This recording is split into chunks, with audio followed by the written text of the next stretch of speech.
This is Anarchast.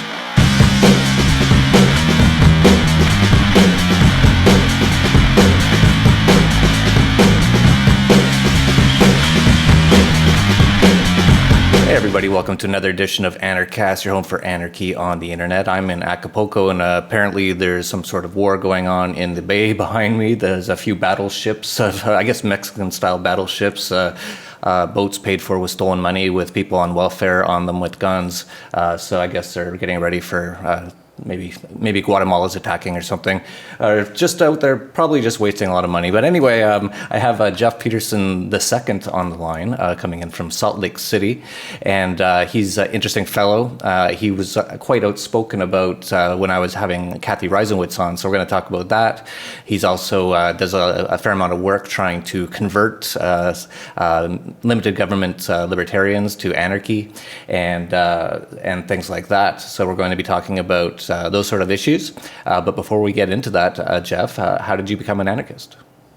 Well, and thanks for having me on your show, Jeff. I do love your show. I love the guests that you have on here.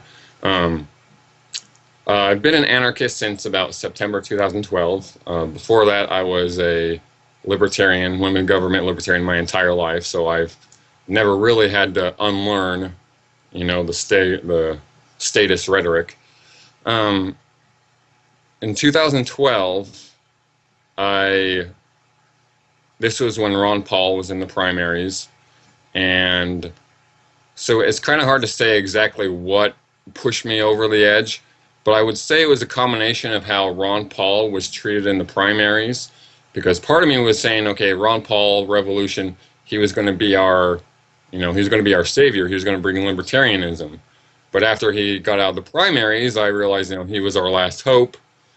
And then also, with becoming an anarchist, there was the last things that kind of kept me being a limited government libertarian were the courts and cops and army saying that, I think that we don't need any government except for, the military and the courts.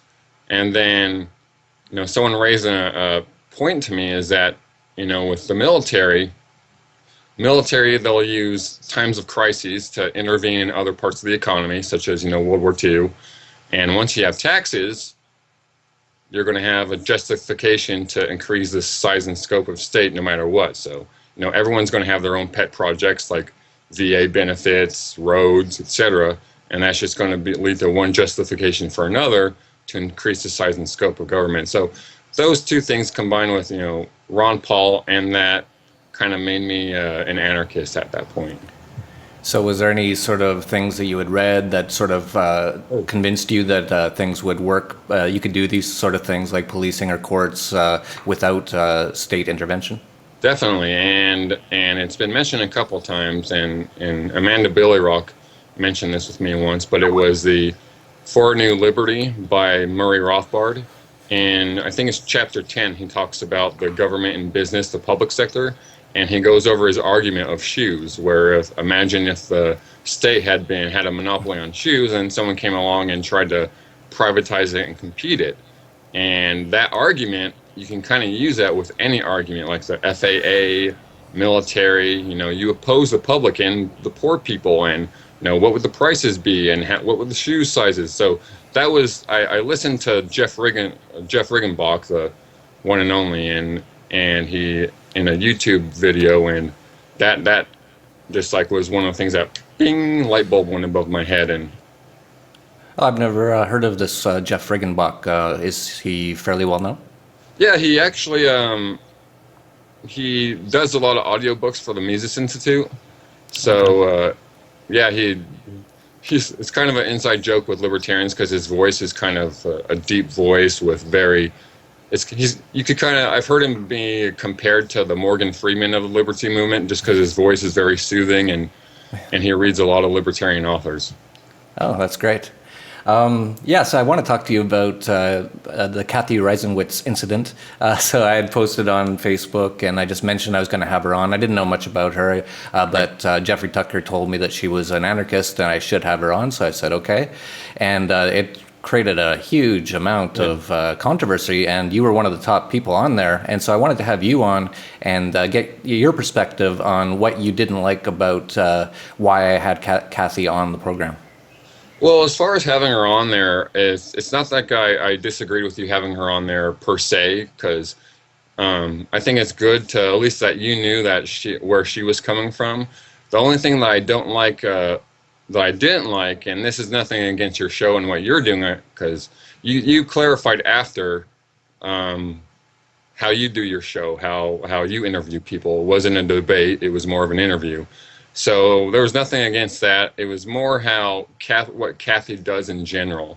And it's that when Cathy comes out with a position, is that she'll usually defend she'll state a position, but then when someone calls her out on it, she doesn't really defend it that well. And usually when she's on Facebook, she'll post an article saying, for instance, that shaming is unjustifiable coercion, and then someone will call her out on it, and whether she's correct or not, she may be very well correct and right, but the fact is that she doesn't defend her arguments that well, and in many cases, other people defend her arguments for her. So there's the whole term white knight, and a lot of times she'll make a position and then make a statement, and then many people will argue for her. But it's like when you want to say, okay, Cathy, what did you mean by this?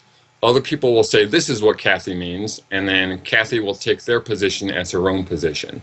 So I feel like I really want to see her challenged, and maybe she'll become a great libertarian, a prominent one. I just think that she needs to be in positions to challenge her positions more versus just talking about where she stands. Well, I think when I had her on, she did state that she's not a genius of libertarianism. Yeah. She doesn't know every single thing, like a lot of people who read every single book on anarchism and libertarianism and the entire history and things like that. And she sort of said that her sort of goal is just to get out there and get a lot of the liberals, the U.S.-style liberals, more into libertarianism by using their words, things like check your privilege and things like that. And she likes to, and you can see, she likes to be she likes to make pretty wild statements on things like Twitter. I don't even understand a few of the things she says. They're kind of, I'm just not even sure about them. But I think she kind of explained that that's what she's trying to do. So I think hopefully this whole situation, I think hopefully everyone's comfortable that we kind of know who Cathy is. She is an anarchist. She may have some limited areas of her knowledge, and she might even be incorrect on some things. But in my personal perspective, rather than attacking people like that, I think we should just be trying to help educate them on areas where we might think they might not be correct on certain things. And you brought up a really good point about shaming is, what did you say she said about shaming? She said shaming is unjustifiable coercion. And for instance, is that I think bad criticism is just plain bad criticism. If someone's dressed, for instance, if someone's dressed up as a, well, quote, slut, and just bashing them and making them feel bad, I think that might be going a little bit too far. So yeah, she's valid by saying that there's bad criticism. It affects people. It's just like bullying. But at the same time, I think that if someone's having bad, unhealthy behavior, it's completely congruent with libertarianism to call them out on it. And the fact that she's kind of comparing it to the state I think is just nonsensical. I think that if she said shaming is bad criticism, I can get on board with that. But when she starts bringing up the state, which, if someone is doing unhealthy behavior, going out and drinking every night, I don't have the power to throw them in a cage for not abiding by my orders. But then she wants to compare it to the state, which is, I think that's just, all you're doing is actually cheapening coercion by comparing it to the state, by saying shaming is coercion. You're not really actually doing anything by saying shaming is unhealthy by comparing it to the state. You're just cheapening it, I think. Interesting. Yeah, I think a few of the things she says she doesn't hasn't fully thought through. She likes to go out and just say something and get a lot of people talking about it, which I think is fine. I think the more that nothing's perfect. I think the more that people are just talking about these issues, though, I think it's excellent, even if they're kind of wrong on them. For example, what I was saying about trying to have people on who may not be completely, totally anarchist in the sense that they don't fully understand the ideology very well, but they're trying to spread quite a bit of the message. Even if they're kind of wrong on some things, I think it's great because they're going to bring in a whole new crowd. And once that crowd gets around people like us who know a few more things and a little bit more educated on the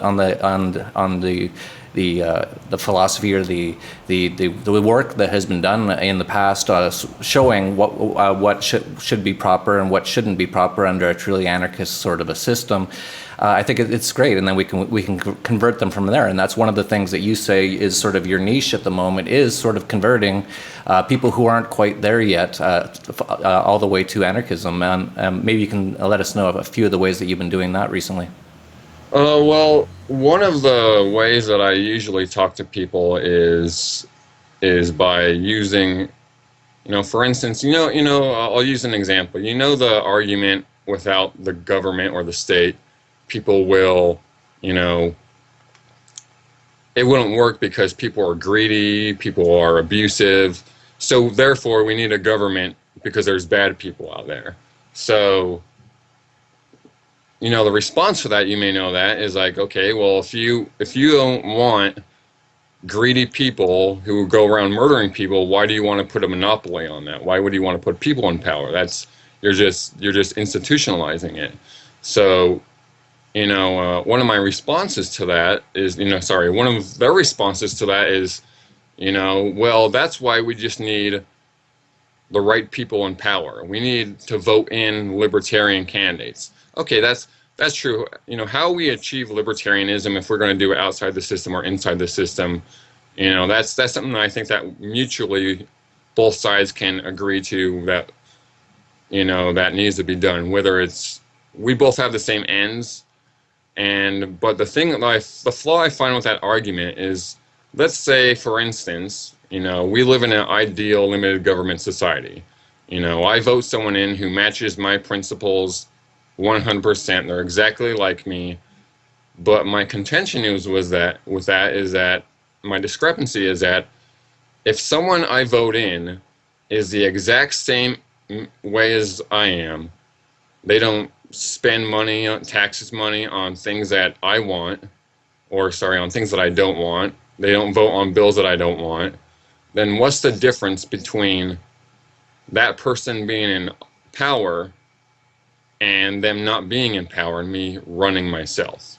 Because all you're doing is setting up a middleman. You're pretty much essentially paying a person to be like you and do nothing.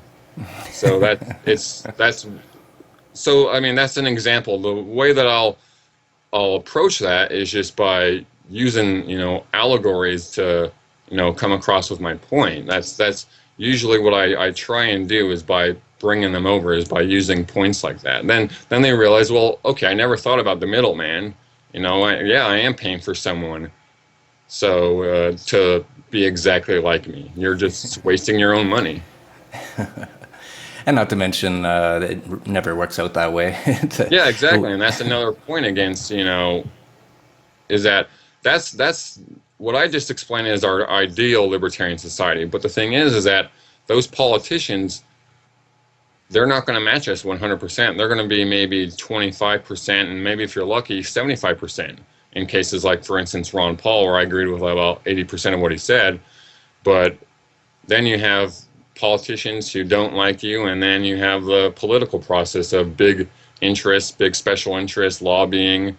You have politicians that will care more about, appealing to their lobbyists than to people who are voting for them.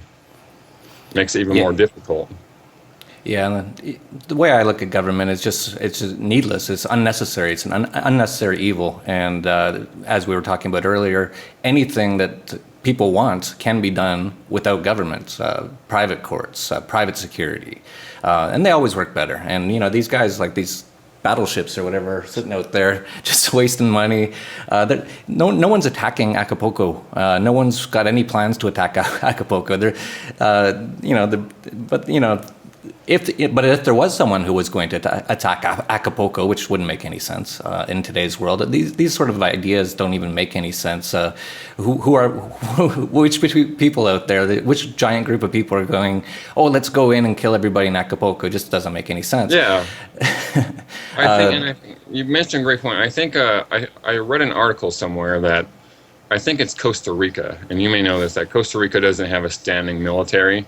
Right. And it's kind of it's not just I'm not going to try and use it as a trump card. Costa Rica doesn't have a military. They've never been invaded. Checkmate, limited government libertarians, because there's more to it than that. But, there's the argument from limited government libertarians that, let's say if we don't have a military, what's to prevent, China or Russia coming in from invading us? Which I think that's a valid argument, because that was the last thing that persuaded me to be an anarchist. But, there's a whole lot of authors out there that have spent time, there's Hoppe, Robert Murphy, David Friedman have talked about privatizing the military.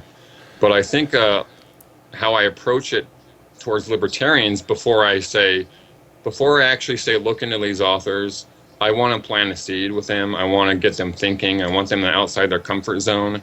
So if a limited government libertarian says to me, what's to stop someone from invading Ancapistan, one of my responses is going to be, let's say if we live in a limited government society, what's to stop a nation with a larger military coming in and invading us?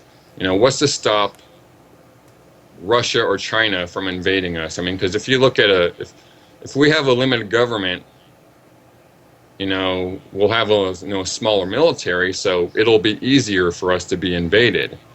And then the response to that is saying, well, we don't necessarily need to have a limited government. We still need we could have a strong military.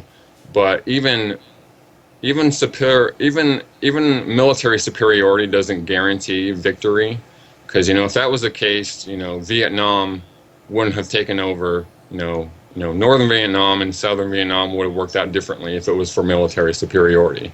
And I think the only way that you're going to guarantee that is by having a really big military. But, one thing that I like to throw a wrench into the engine is by saying, how do you reconcile having a large military with a small government?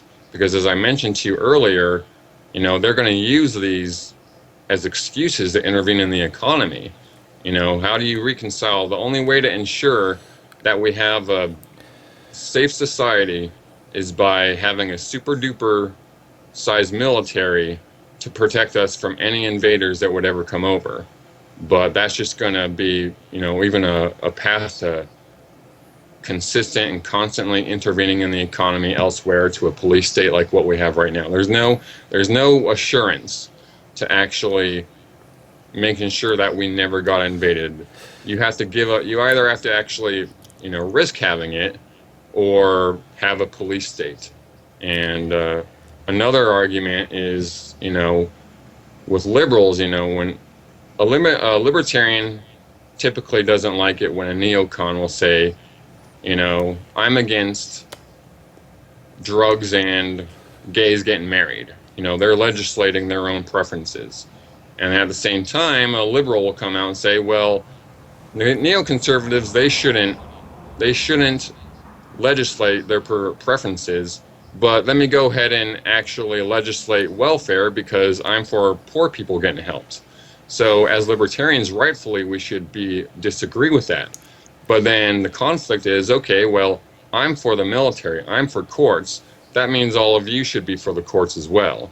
And if not, then I'm going to throw you in a cage if you disagree with me. So that's something that's how I usually approach them by, like Rothbard said, you kind of want to get them out of their comfort zone, getting them to think about it. Yeah, getting back to the military point, you were saying, what if China or Russia took over in the U.S.? Well, the Russian government would actually be far better than the U.S. government.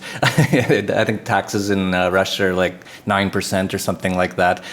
So it's kind of funny that people would even have that concern. But this whole idea of statism and wars and military is really anachronistic in today's age. I think, if you go back 1,000 years ago or whatever, and there was a lot of people on horses going around and they'd go into a town and plunder and rape and do things like that. Those things don't really happen anymore. The world's changed quite dramatically. And this whole concept of who they're going to attack us. Well, who is they? The Chinese. Well, they're just people who live in a different part of the world. These things just don't happen anymore. The only way they happen now is through states like the U.S. government going and attacking people all over the place for whatever reasons that they have.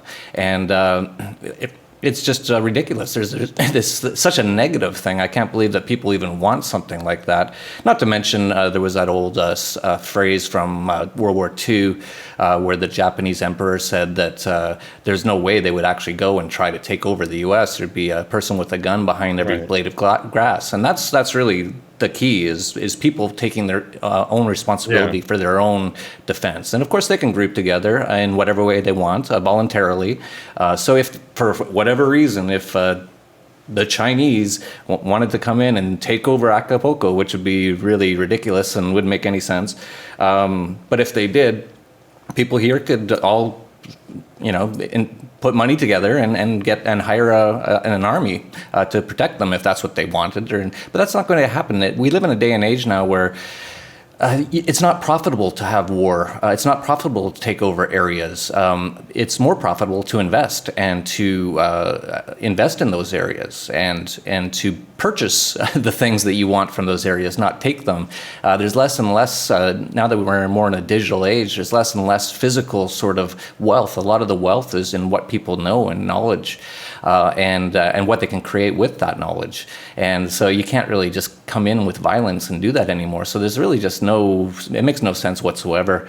And, if someone took over Acapulco, what would they really have? They'd have a bunch of old iPads that are like a year or two old that aren't worth very much that they could try to sell, I guess, on eBay. It just doesn't make any sense whatsoever. I think you make a great point. Is that when people say, "What if someone invades Acapulco?" That's a great argument against the state because the worst case scenario with anarchism is actually either a state rising out of anarchy or a state coming in and invading. But in either case, it's the state hurting people, not anarchists. So if you have an underlying, if you are against states going around hurting people, it sounds like you have an underlying concern against the state itself and not anarchists. And oh yeah, definitely. I think actually Rothbard actually had a good point in it, and I actually had his book here. Is that he has a great quote by one of my favorite ones in For a New Liberty, where it goes, "But just suppose that despite all these handicaps and obstacles, despite the love for their newfound freedom, despite the inherent checks and balances of the free market, suppose anyway that the state manages to reestablish itself. What then? Well, then all that would have happened is that we would have a state once again. We would be no worse off than we are now with our current state. And as one libertarian philosopher has put it, at least the world will have had a glorious holiday. Karl Marx's Ring and Promise applies far more to a libertarian society than to communism. In trying to establish freedom and abolishing the state, we have nothing to lose and everything to gain." So yeah, absolutely. I always use that quote because, if this state happens, okay, it may happen, but is that any argument to try and achieve it? It's a circular argument of if we don't institutionalize it, it may sometimes happen anyway. Therefore, we must institutionalize it. It's crazy.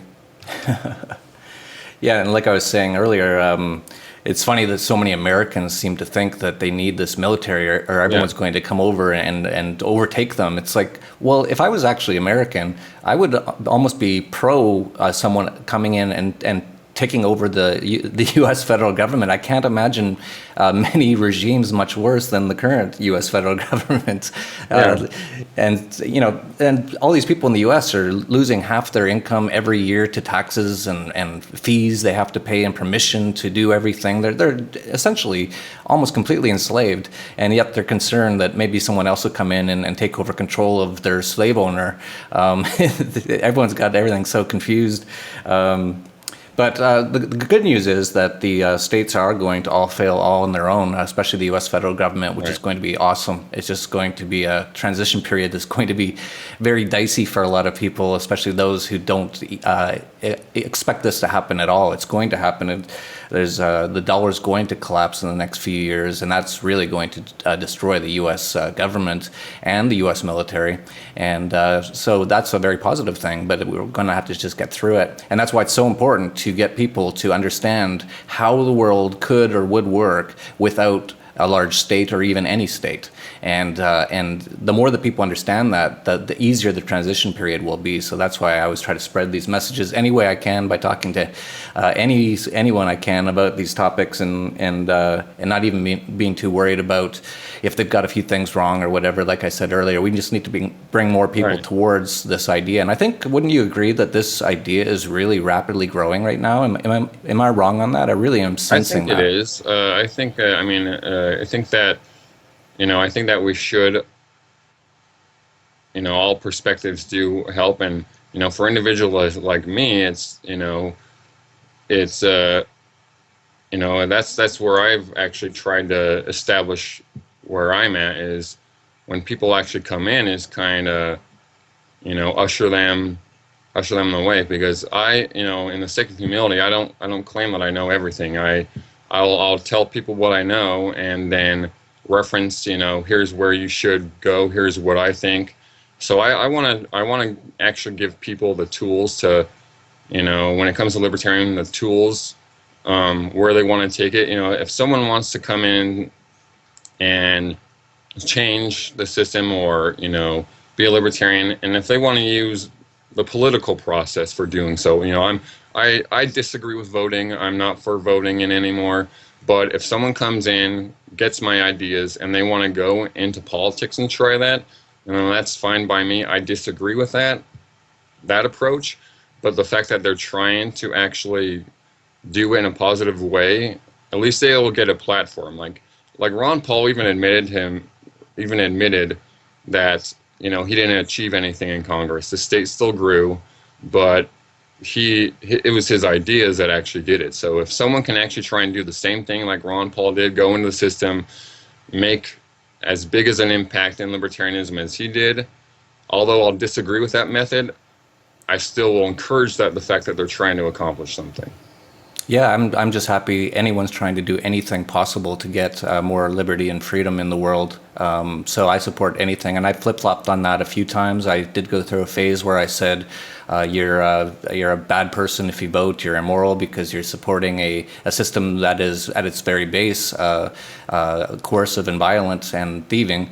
And but now I'm like, no, if we can get a ton of libertarians or anarchists into Congress and they're causing all kinds of problems and they're getting on the news and stuff, that's great. So any way we can spread the message. So do you have a website or anything where you write at that you want to tell people about?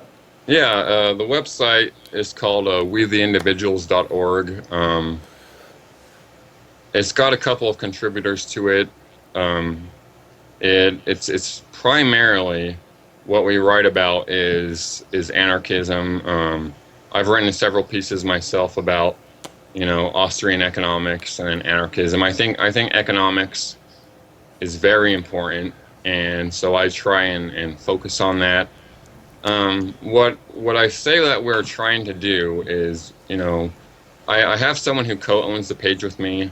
He's not as active in it as I am, but what I'm trying to do is expand it further, do something like your show Anarchast by interviewing people, writing articles. And I've even envisioned trying to go as far as merchandise for like selling it.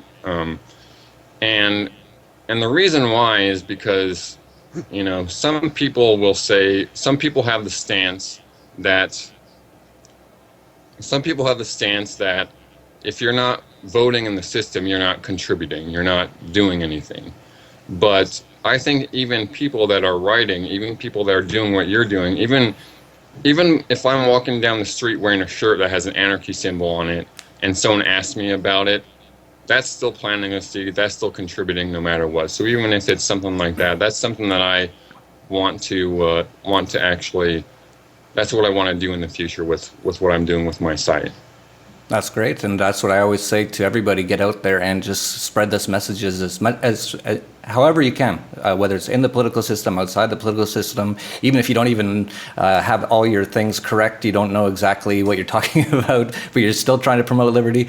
Get out there and do it. It can't hurt at all, and that's really how we're going to hopefully make this world a better place, is through spreading of this information. Information and ideas are incredibly powerful, and the last century was really the century of statism and communism and socialism and fascism, and those were all ideas, and they're going away very quickly right now. But you could see what an impact they had on the world. It was quite heinous.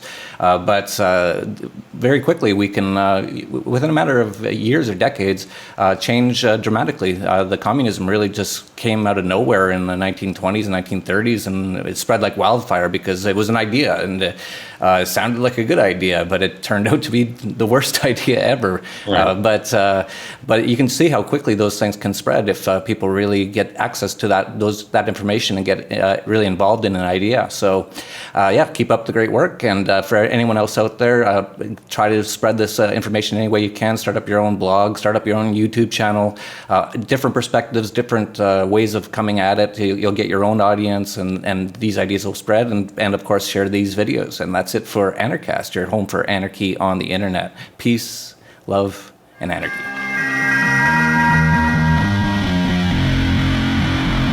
This is Anarchast.